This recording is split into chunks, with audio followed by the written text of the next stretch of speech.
দর্শক সবাইকে সরাসরি যুক্ত করছি সিনেট ভবনের যেই সেমিনার রুমটি রয়েছে তার মধ্যে থেকে।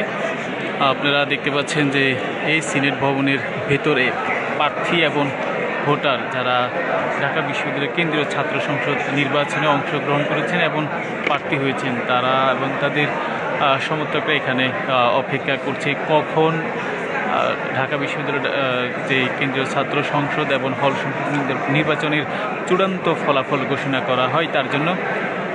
ইতিমধ্যে কয়েকজন রিটার্নিং কর্মকর্তা এখানে উপস্থিত হয়েছেন, তবে যারা প্রধান রিটার্নিং কর্মকর্তা অধ্যাপক ডক্টর জসিমউদ্দিন খান সহ অন্যান্য যারা সিনিয়র রিটার্নিং কর্মকর্তারা রয়েছেন তারা এখনও পৌঁছাননি। ঠিক কখন নাগাদ তারা আসবেন এমনটিও বলা যাচ্ছে না।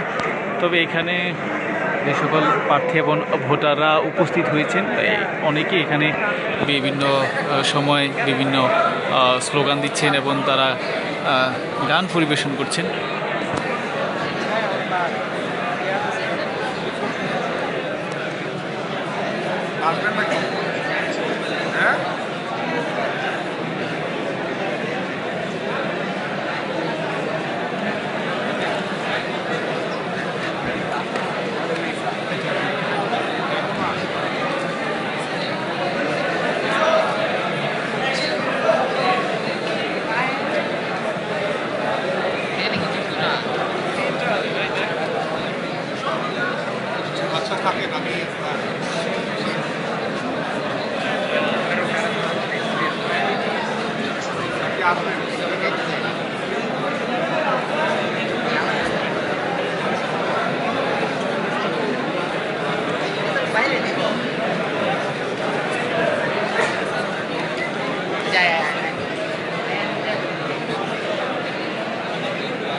अरे